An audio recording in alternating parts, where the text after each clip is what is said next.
Oh man, so Luna, yes, Luna is up over 80% over the last 11 hours on a Sunday. That is insane.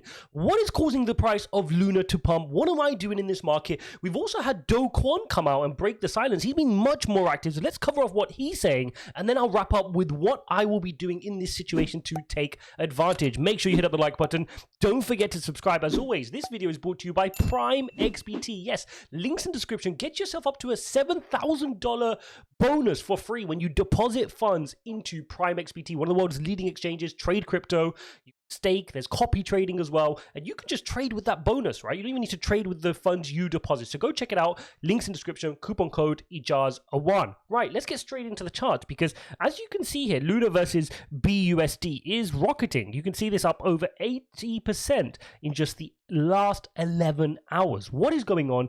Does it really matter? We're going to break all of that down in this video. So you can see here, we're just on a casual Sunday right now. You've got Bitcoin up 2.5%.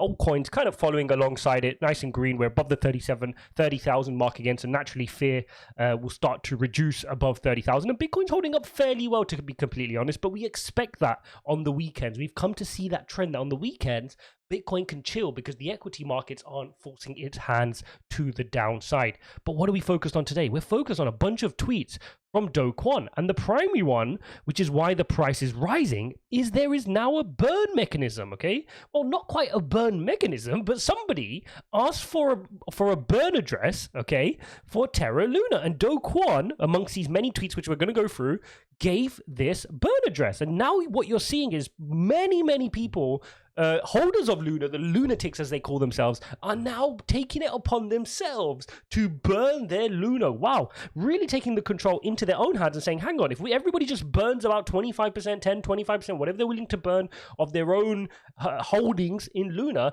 everybody's value is going to go up because you're going to reduce the circulating supply. Very interesting, and we can see everybody starting to do that. Now, if I head on over to Coin market cap, I just want to make sure everybody understands what's going on. You've now got Luna sitting back above the $1 billion market cap. Remember, you've got 6.5 trillion in circulating supply. So this is the number they're trying to reduce, which will bring the market cap up. And you can already see that happening with a pump of over 80%.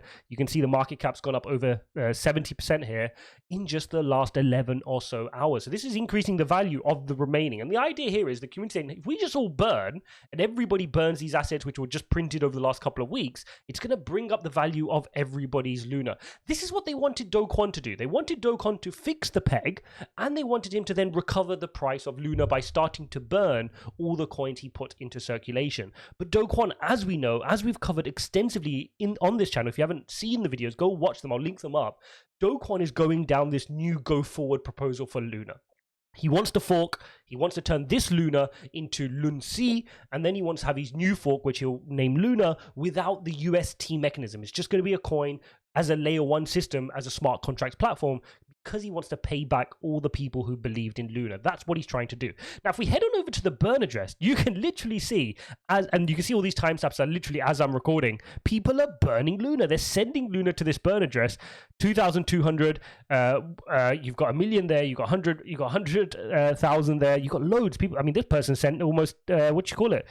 He sent 9 million, right? Ridiculous. You've got loads of Luna coming into these wallets by people burning heavy amounts, and you can see this is starting to gather some attention. It could be really interesting if everybody, because remember, loads of people are just holding huge bags of Luna, right? And they don't expect anything to happen. And this is the interesting thing right now. So all of these people who are burning are those who held the bag, right? They believed in Luna long term. They were the ones who actually backed the project. And these are the ones I feel quite bad for. I feel bad for two people. I feel bad for the UST holders, because when you buy a stable coin, you're not trying to take a risk in the project, right? You don't think you're taking any risk. And when you should, because I always say you should, but people don't think so, right? They think it's a stable coin. You're told as $1 is always redeemable back for $1, right? As in $1 UST would be redeemable back for $1. So I feel bad for those people. Then I feel bad for the Luna people, because the Luna people worked on the project. They believed in the project. it. Loads of them was sitting on realized profits, and they could have easily taken profits, but they believed in the future growth of Luna. Yes, they should understand this is investment, anything can happen, but those are the ones who are feeling it. And they're the ones who are sitting on an absolutely worthless bag. People going from millionaires to absolutely worthless in terms of their Luna bag. Now, for them, it makes complete sense for them to send a portion, 20%, 25% of something which they've written off anyway. They've gotten over it now over the last 10, 15 days. Now 10 days, sorry, to say, you know what?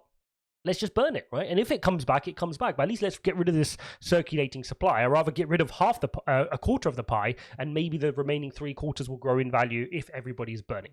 Now, there's a few things we have to be careful of. Now, that's a noble thought for the existing holders who really believe in Luna and want to see it come back.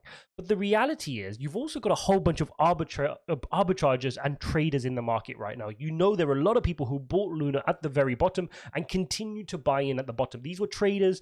These were arbitragers who are looking for a quick buck. So if you bought Luna yesterday and now you're up 80%, guess what you're going to do? You're going to be selling. If it goes up another 8%, 80%, more people are going to be selling. So you're constantly going to have this pressure of people realizing profits, right? And if Luna, and this was always my concern with recovering Luna this way, even if Luna was to slowly recover and you're burning, as and when the price hits different milestones based on people's cost basis, they're going to keep selling out, okay? Because people just going to want to take out whatever they can. If you had $1 million in originally, and even if you can get back to 100K, you're probably going to take the 100K, right? Because at the moment, you've written it off as zero. So you're going to have this constant sell pressure, which makes it very difficult to have a viable future for Luna. And that is one of the reasons I'm just staying away from it right now. Okay. But I like the movement. I like the fact that people are taking it into their own hands. They don't like what's going on with the proposal. And they're saying, hang on, this is the route we wanted. We don't need you to do it. We can do it ourselves. Now, one other caveat is who makes us believe this burn address, right? So I don't know. I'm not too sure about the mechanism. Maybe somebody can correct me if I'm wrong. But how do we know, that this is a safe burn address? I mean, people have said on the one side, they don't trust Kwon, and then the other side, they're sending 25% of their funds to this burn address. Okay, so let's go through some tweets from Kwon, because Kwon has finally, over the last 24 or so hours, really come out and started being him normal self, right? Really starting to respond to the community and be active. So it all started with this tweet set, which was asking Kwon, why are you abandoning UST and Luna holders on the IBC dexes? So these are the dexes on Cosmos, right? The IBC is the inter-blockchain connection between all those Cosmos type dexes. So Osmosis, Sifu Chain, Crescent, Kava. And so he asked, and then Kwon replied, IBC assets will be indexed, okay? Then somebody asked him, what's going on with South Korea, right? Why did you close down your office? Remember, we covered this off, guys, in breaking news. Why did you close down your office just days before? And Kwon replied by saying, I've been in Singapore since last December. This is a personal decision and has long been planned. I've been open about being located in Singapore across multiple interviews and podcasts. Shutting down a company just takes some time, and timing is purely coincidental. Okay? He was okay, and then he goes, Korea has zero crypto taxes and cheaper cost of living, not a major factor in my decision. He was then asked, are you being pursued by the tax authorities for over 78 million? Again, this was something we covered on the channel. This was a bit of breaking news. And he's saying, no, we have no outstanding tax liabilities in Korea. The NTS, National Tax Service, did conduct a tax audit across all the major crypto companies with a presence in Korea and applied Korean tax code to foreign mother companies. And every company ended up paying as a result. We paid in full, not unique to TFL. So he's saying all crypto companies were targeted by South Korea and we paid in full. Okay. Then he was asked, what's going on here? And he goes, understand why this could be interesting to look at for gossip, but not sure if it's relevant to anything that's going on. Korean government needed money to shore up COVID spending, creatively charged. Okay, fine. So that's what he thinks.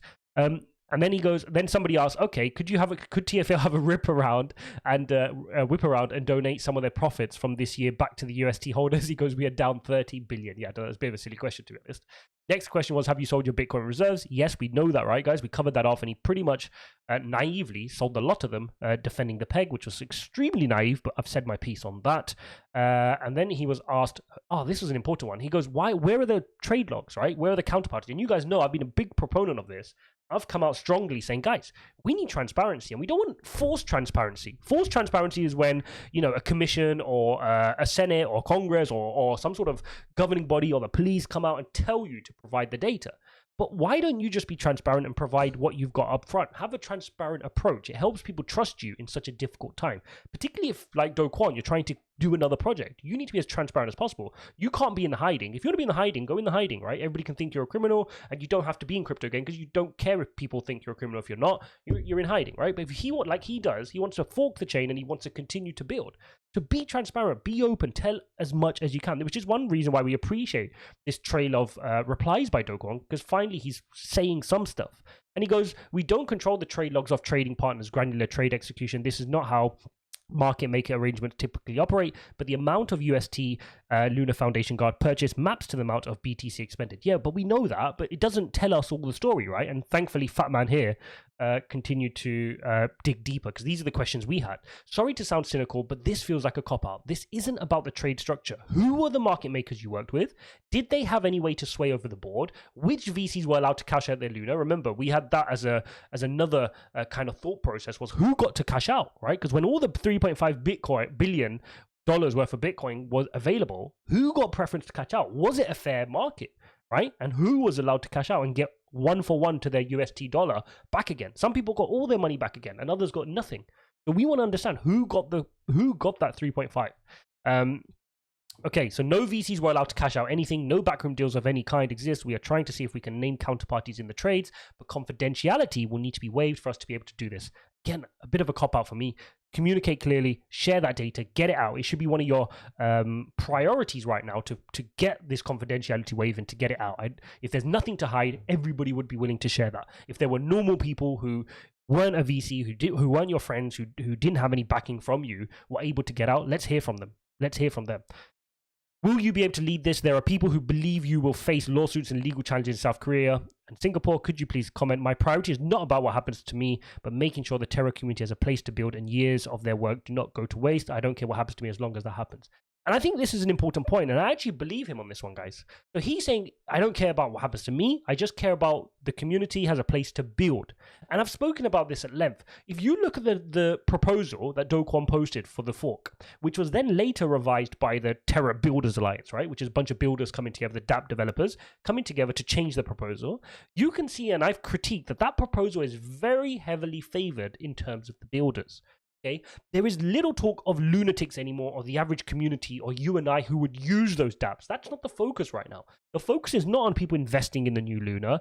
The focus is on making money back for the people he burnt during the first process, and that is the concern. There's a whole bunch of baggage, whole bunch of legacy, and therefore his mindset is just wrong going into the next project. You need to be delivering for the end customer, right? Which is you or I using a DEX, using a dApp on the network. But he's just focused on making money back for the people, the dApp developers. Okay, very interesting. And then somebody asked for the burn address, gave the burn address, and we saw what happened then. Everyone is just sending a whole bunch of Luna coins to the burn address, reducing the circulating supply, pushing the price up 80% over the last 11 hours. He was asked what happens with Wrap Luna on Coinbase. We've reached out to Coinbase and have yet to hear back. Okay, so they want to hear back. But again, I don't think anything is going to happen with that, because how are they going to do the airdrop when Coinbase only deals in Solana, I think, and ERC20 tokens? There was another question about there was a question about why did your legal professionals leave, right? Which again, we covered off on this channel. I can't find the answer to that right now, but he was asked why did they leave, and he goes, oh, I'm sure you can appreciate in difficult times like this, a lot of people left the project. And again, the guy digged a little deeper to say, yeah, but legal professionals only tend to really leave if they see something unethical going on or something which they can't stand by or defend. And Do Kwon was taken a little bit back by that as well. So really interesting update. You can see the price here really up here on Luna, up just on today. Like I said, over the 11 hours, it's been about 80 or so percent. If we take that from the bottom there to the peak, it was actually 95%, but just as cooled down a little bit here, 89%. Really big move here on Luna. Is it sustainable? I've made my points clear. Like as and when it keeps going up, you're gonna have people taking profits and selling. So this is gonna be a roller coaster of a ride. If you're holding a Luna bag from a long time ago, fine, send some into the burn wallet if you want to. If you want to be part of the movement and you've already written it off as zero in your portfolio, what does it matter, right? And if it ever comes to some value, fine. If you want to cash it out, cash it out. Would I be trading it? Would I be buying any more? No, not personally. I've got better things to be. I've got better things to worry about right now in my crypto portfolio. If you guys are professional traders, you like trading, you want to have an entry and an exit with a stop loss and a take profit and an entry point and a rationale behind doing it, then do that. But understand that's what you're doing. You're not investing, you're trading, which is absolutely fine. Just make sure you treat it like a trade and know the risk that you're getting into. Right now, how it's acting acting, how it's being treated is no different to a meme coin right now. Please understand that, okay? You're trading and you're playing around with a meme coin right now. That doesn't mean it has to be a meme coin forever. Fine. I know there's a lot of you who believe in Luna, which is absolutely fine. And if and when things change, the circulating supply come down, it has projects, it has builders, it has a roadmap, fine, then we will treat it like a real project. We're not saying it's dead forever right now, right? Maybe it's not. Right now, how it's acting looks no different to a Shiba, looks no different to a Doge movement, looks no different to those safe moon movements, right? It's just doing that. It's a crazy circulating supply. People are taking huge profits. I mean, when you get an 80% swing in a day, naturally there's going to be people who really don't care about the project who are just looking to make some money back. Now, I understand there are still people who hold Luna long term who do care about the project and do want to see it come back. And those people will have longer term mindset. They're just sending some to the wallet and they're just leaving it to see whatever happens.